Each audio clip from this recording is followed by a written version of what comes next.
السلام علیکم. جیسے کہ آپ پہلے جانتے ہیں کہ یہ میرا چینل وائس آف وسیم ہے اور میں ہوں محمد وسیم.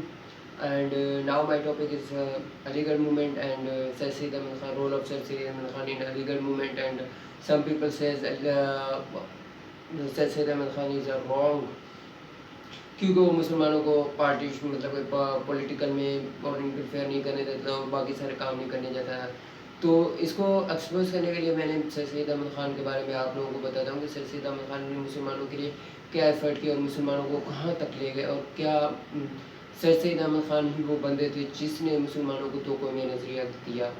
تو سب سے پہلے میں آپ بات کرتے ہیں سر سید احمد خان پیدا کب ہوئے. سر سید احمد خان کا بیک گراؤنڈ کو دیکھتے ہیں کہ سر سید احمد خان 17 اکتوبر 1817 کو پیدا ہوئے, دلی میں پیدا ہوئے. سر سید احمد خان جیسی تعلیم مکمل کی تو سب سے پہلے سر سید احمد خان سب کلرک دلی میں ایک سب کلرک کے طور پر 1935 میں ایک جاب کی جو ایسٹ انڈیا کمپنی میں تھی. اینڈ اس کے بعد جو سر سید احمد خان نے کو ایک طرف سے ممبر بنا دیا گیا اس کا کونسل کا, امپیریم کونسل کا, ممبر آف امپیریل کونسل کا بنا دیا گیا. وہ 1900 کچھ میں بنایا. پھر اس کے بعد اگین ڈیفرن نے اسے پھر ایک اس کا کیا نام ہے سول کونسل کا ممبر بنا دیا. تو اس کے بعد جب سر سید احمد خان کو سر کا خطاب کب ملا, اچھا سر سید احمد خان کا سر کا خطاب 1888 میں ملا. 1888 میں سر سید احمد خان کو سر سید احمد کا خطاب ملا. تو علی گڑھ موومنٹ کب کا مطلب کہ چلی اور کس وجہ سے چلی اور سر سید احمد خان کا کردار اس میں کیا تھا. تو سب سے پہلے بات کی جائے 1857 کی جنگ آزادی کے بعد, وار آف انڈیپینڈنس, تو اس میں کافی سارے مسلمانوں نے بھی شرکت کی, کافی سارے ہندوؤں نے بھی شرکت کیا اور اس میں بہادر شاہ ظفر کو ایک سپہ سالار کے طور پر منتخب کر دیا گیا. تو اس وار میں مسلمانوں اور مطلب کہ جو سب کنٹینمنٹ رہتے تھے ان کو بری طرح سے شکست ہوئی اور جو برٹش ہیں برٹش پاور میں آ گئے. برٹش میں جو ہی پاور آ گیا تو برٹش کو لگا کہ مسلمان ہی اس چیز کے ذمہ دار ہیں, Muslim is responsible for this incidents and we will give them punishment. ہم ان کو پنشمنٹ کر دیں گے اور ان کو ایک برتر لائف کی زندگی گزارنی پڑی مسلمانوں کو. یہ سب چیزیں دیکھ کر سر سید احمد خان بہت زیادہ مایوس ہوئے. تو سر سید احمد خان نے ایک آپ لوگوں کو پتہ ہے موومنٹ بنائی جس کو علی گڑھ موومنٹ کہا جاتا ہے. علی گڑھ موومنٹ کے کافی سارے پہلو بھی ہیں اور کافی سارے اس کا مقصد بھی تھے اور اس میں کافی سارا ایجوکیشنل ایکٹیویٹیز بھی تھی اور اس میں کیا مسلمانوں کو فائدہ چلا. سب سے پہلے ہم لوگ اس کا آبجیکٹیو دیکھتے ہیں کہ کیا تھا آبجیکٹیو آف علی گڑھ موومنٹ. علی گڑھ موومنٹ کے 3 آبجیکٹیو تھے.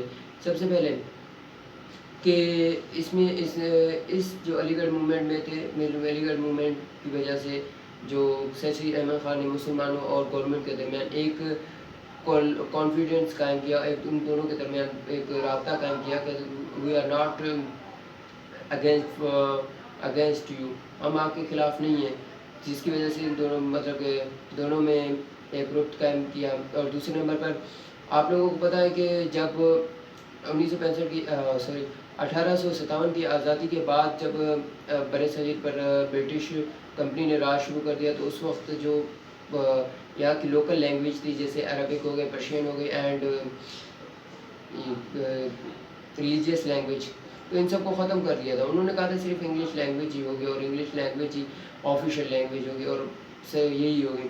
تو اس کے بعد تو سر سید احمد خان کا دوسرا جو آبجیکٹ تھا علی گڑھ موومنٹ میں وہ یہ تھا کہ ماڈرن نالج اور انگلش لینگویج سیکھنا مسلمانوں کے لیے بہت زیادہ ضروری ہے اگر وہ اپنے آپ کو گروم کرنا چاہتے ہیں. تو تھرڈ پوائنٹ تھا, تو وہ تھرڈ پوائنٹ یہ تھا کہ وہ پولیٹکس سے دور رکھنا چاہتے تھے مسلمانوں کو. اس کی وجہ بھی میں بتا سکتا ہوں کیونکہ وہ مسلمانوں کو نہیں چاہتے تھے کہ اس سے بھی زیادہ مسلمان بدتر ہو سکے مطلب پولیٹکس میں, سیاست میں شامل ہو کر, کیونکہ سیاست میں مسلمان ابھی تک مسلمان اپنے آپ کو بہتر نہیں کر چکے تھے. ابھی تک مسلمان اسی وجہ سے ان کا مقصد یہی تھا اور کافی سارے اس پہ نیگیٹو کبھی کرتے ہیں. تو ایجوکیشنل کی بات کی جائے تو ایجوکیشنل سروس کیا تھی علی گڑھ موومنٹ میں. سب سے پہلے بات کی جائے تو سب سے پہلے ایک اسکول قائم کیا گیا مراد آباد میں. مراد آباد میں جو اسکول, سوری یار تھوڑا میری طبیعت خراب ہے تو اس وجہ سے اچھا، مراد آباد میں 1859 میں ایک اسکول قائم کر دیا جو مطلب کہ وہاں کے مسلمانوں کے لیے. اور سیکنڈ نمبر پر غازی پور میں ایک اسکول قائم کیا جو 1862 میں قائم کیا گیا، جو بھی بڑی اچھی تعلیمات دے رہا تھا مسلمانوں کو. اینڈ دین اس کے بعد جو قائم کی گئی سائنٹیفک سوسائٹی. سائنٹیفک سوسائٹی کا مقصد کیا تھا، وہ کب قائم کی گئی؟ وہ 1863 میں قائم کی گئی. اور اس کے بعد جب وہ گروم ہو گئی تو اس کو شفٹ کر دیا گیا علی گڑھ میں. یہ آئی تھنک 1885 میں ایسے ہی کچھ میں، مجھے ایگزیکٹ ڈیٹ یاد نہیں ہے، تو آپ ایگزیکٹ ڈیٹ یاد نہیں ہے. تو اس کے بعد آپ لوگوں کو پتہ ہے ایم ای او کالج، ایم ای او پہلے سب سے پہلے ایم ای اسکول بنایا گیا 1875 میں. پھر وہ اپ گریڈ ہو گیا 1877 کو جا کر کیا بنا، علی گڑھ کالج بنا. پھر اس کے بعد 1920 میں جا کر علی گڑھ یونیورسٹی بن گئی. تو اس کے بعد اس سے مسلمانوں کو بہت زیادہ فائدہ ہوا اور مسلمان اس میں گروم ہو گئے. تو اس کے بعد اگر بات کی جائے تو سید سید احمد خان کے بارے میں، اگر سید سید احمد خان نے بہت ساری بکس بھی لکھے. سید سید احمد خان خود ایک رائٹر تھے. سید سید احمد خان خود ایک رائٹر تھے. انہوں نے کافی سارے بکس لکھی جیسے لوئل آف محمدیز اور خطبات احمدیہ اور اسرار سنادید اینڈ بہت سارے ایسی بکس سید سید احمد خان نے لکھی.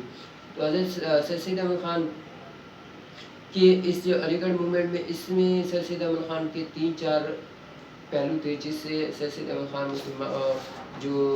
جس سے یہ تحریک بنائی گئی. سب سے پہلے ٹو نیشن تھیوری. سید سید احمد خان نے کہا کہ یہ جو برِ صغیر پاک و ہند ہے تو اس میں 2 نیشنیں رہتی ہیں.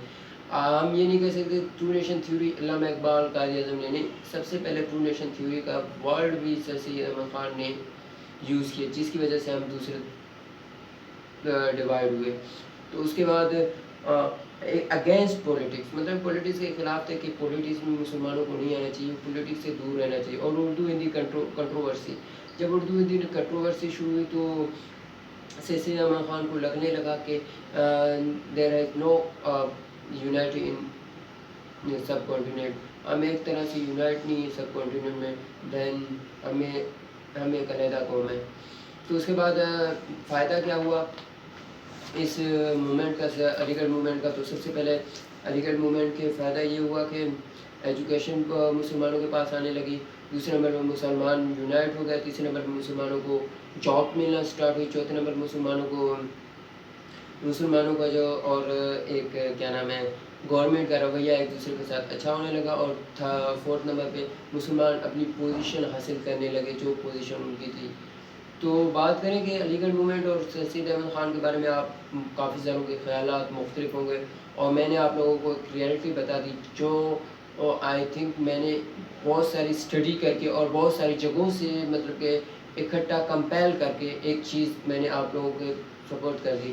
اگر آپ لوگ مطلب کہ کرنٹ افیئر، پاک افیئر اور ان چیزوں میں انٹرسٹڈ ہیں دین میں آپ لوگوں کو لنک سینڈ کر دوں گا ایک ویب سائٹ کا. تو اس ویب سائٹ میں آپ لوگوں کو کرنٹ افیئر، پاک affair, I think every knowledge of the world آپ لوگوں کو ادھر مل جائے گا. تو کنکلوڈ مطلب کہ آخر میں دیکھتے ہیں کہ اس کا فائدہ مسلمانوں کو، آپ لوگوں کو پتہ ہے کہ مسلمانوں کو بہت زیادہ فائدہ ہو. اور اسی وجہ سے جیسے ہی 1898 میں سید سید احمد خان انتقال کر گئے تو اس کے بعد آپ لوگوں کو پتہ سیکنڈ اردو ہندی کنٹروورسی شروع ہو گئی. اس کے بعد ہی گروم ہونا شروع ہو گیا. سید سید احمد خان کے بعد ہی یہ بہت سارے مطلب مسلمانوں نے اقدامات اٹھانے شروع کیے کہ واقعی اس ملک میں 2 قومی نظریہ، مطلب کہ 2 قومیں رہتے ہیں. تو امید ہے کہ میرا یہ ویڈیو آپ لوگوں کو پسند آئی ہوگی. نیکسٹ ملتے ہیں نیکسٹ ویڈیو میں، اور یہ ویڈیو آپ لوگوں کے لیے بہت زیادہ افیکٹو ہوگی. Thank you very much. اللہ حافظ. Take care of your self.